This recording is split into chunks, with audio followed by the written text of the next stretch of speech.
Hello everyone, it's such a pleasure to be here today sharing a project that gave me great joy to develop. My presentation focuses on the impact of the Trap-Neuter-Return program on Lisbon's cat colonies. This research formed the core of my master's dissertation in veterinary medicine and was conducted at Casa dos Animais Lisboa, which is Portuguese for Lisbon's House of the Animals, the city's official animal shelter. I'm excited to walk you through what I discovered, so let's get started.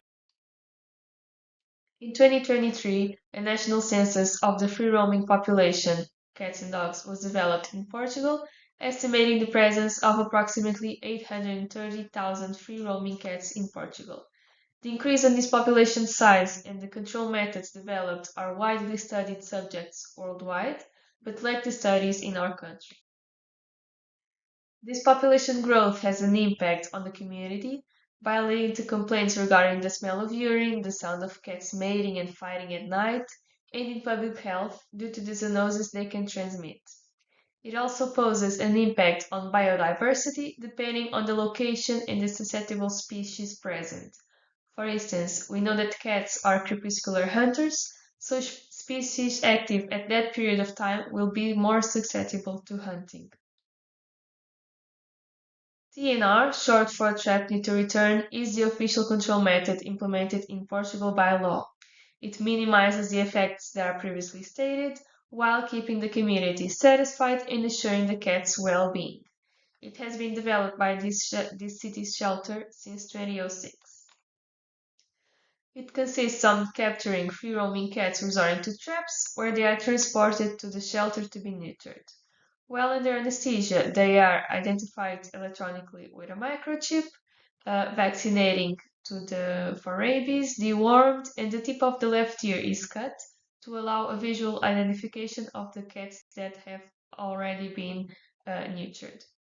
After the surgical recovery, they are returned to the place they were originally caught.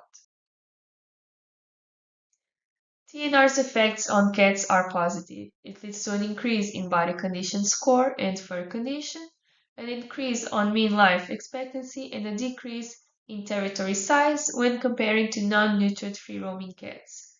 The territory size is the space they need to travel to meet their needs, be it food, water, resources, etc. There is also evidence that in areas where TNR is implemented, there are fewer free-roaming cats entering the shelters, are found less feline corpses on the streets, and are performed less euthanasias to these cats. All of these effects lead to a lesser disease transmission, a lower workload on shelters, and in the long term, hit TNR's main goal: go from the overpopulation we currently have to a smaller, more controlled one. The aims of this study were to evaluate the impact that TNR efforts carried out by the shelter has had on these cat colonies in Lisbon by carrying out surveys to the caretakers. We also aim to predict the evolution of the population, taking into account different factors by using a population model. In the first part of the study, surveys were carried out to Lisbon's caretakers, and the survey was divided in three sections. The first section to describe the colonies, the second section asks about their opinion on the TNR program, and the third section, which is optional, to collect personal data from the caretakers, namely age group and gender. In the 80 colonies where it was possible to obtain the number of cats in the year in which TNR began and the number of cats in 2024, it was found that the initial numbers of cats per colony was on average around 15 cats, decreasing to an average in 2024 of 8.3 cats, a decrease of an average 20.8% in 7 years. Evaluating the percentage of sterilized cats, in a total of 66 colonies, we have an average sterilization rate of 88.5%, and when we divide by sex, we have females with the slightest higher rate of 90% and males with 84%. Statistical analysis revealed a significant negative relationship between the percentage of neutering and the number of cats per colony. This indicates that higher neutering percentages result in smaller cat colonies. This may occur for two reasons. First, in larger colonies, capturing all individuals is more difficult, which results in lower neutering rates. And second, in colonies that we can actually achieve a higher sterilization rate, the number of cats decreases more easily due to the reduction in birds and the eventual deaths of nurtured cats. The results also indicate that colonies where TNR program was initiated earlier have a greater percentage decrease in their size, which shows that the impact of TNR is visible mainly in the long term. Regarding the characteristics of caregivers, we see that 80% identify as female and 20% as male, where the majority are over 50 years old. In the second part of the study, a population model was created. This is a mathematical representation that, by using data from the real population, allows us to anticipate the evolution of the population over time and to evaluate the impact of different control methods before they are carried out in real life. To create the model, we first had to obtain the total numbers of free-roaming cats in Lisbon. So we already had information on how many cats had been relocated to their colonies, but this did not represent the total number of free-roaming cats in the municipality.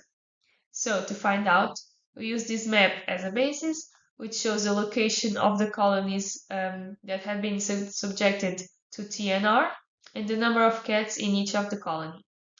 We see a total of around 1,600 colonies and over 13,000 cats. To estimate the total number of free-roaming cats, we use data from the 2021 census carried out by INE, which is the National Institute of Statistics, and these data were divided into statistical sections, which were correlated with the number of cats relocated to each colony by cal, which we showed in the previous map.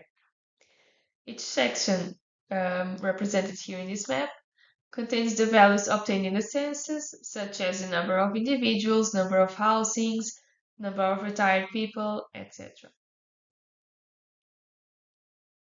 Having processed this data in QGIS and concluding the analysis in R, by performing a negative binomial regression using the variables that represented a significant relationship with the number of rehomed cats, which were the ratio of people retired, of people with no economic activity, and the ratio of people with complete higher education.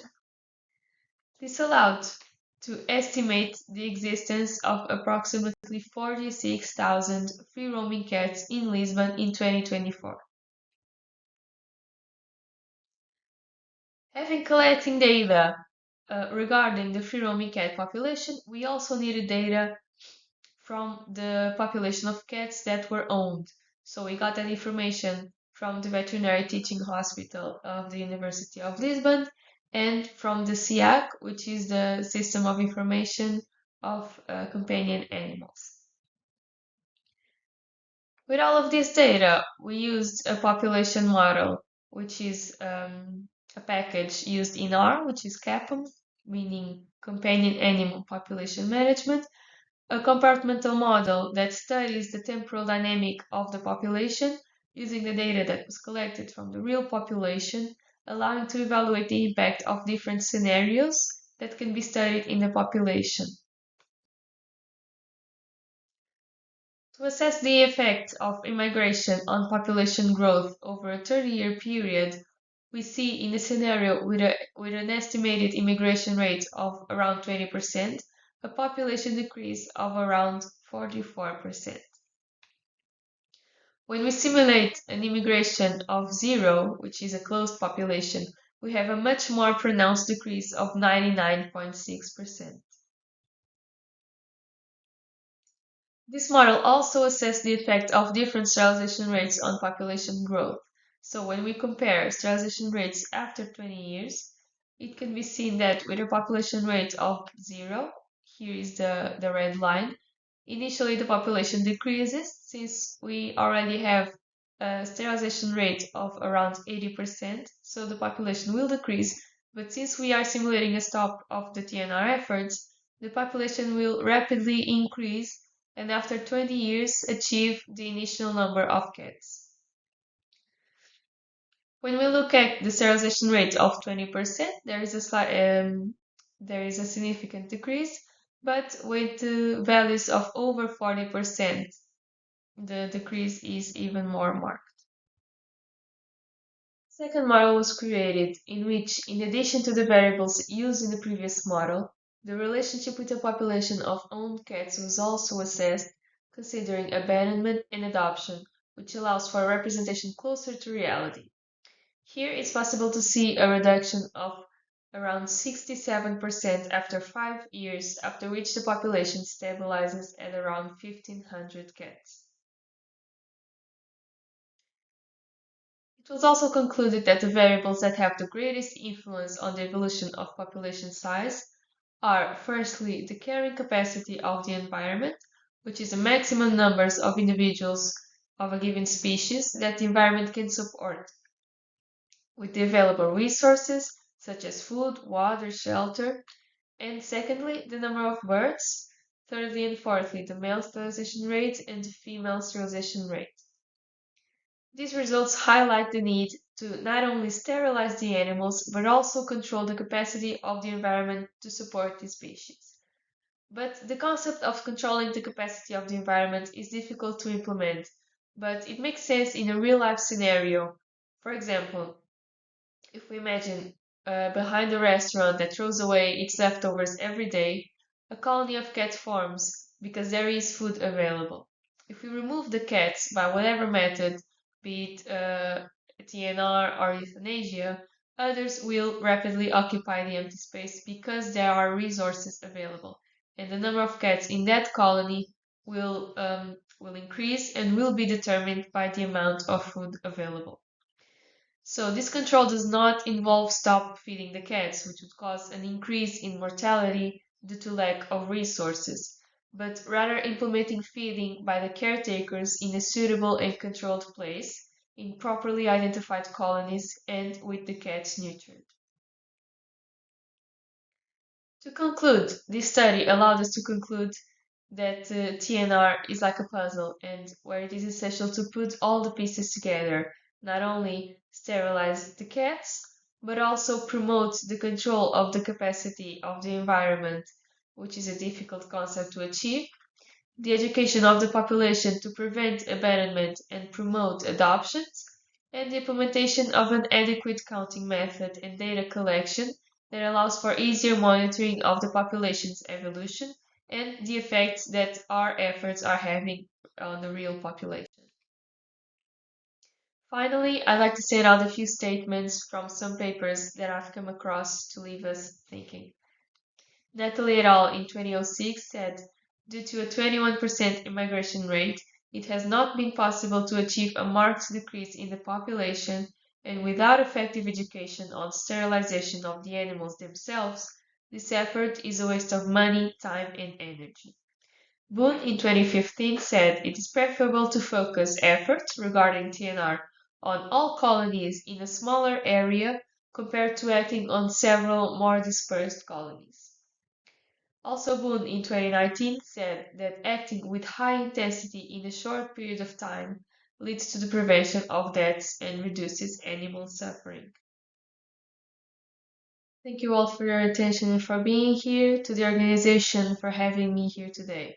And feel free to reach out if you have any questions or would like to further discuss this topic. Thank you.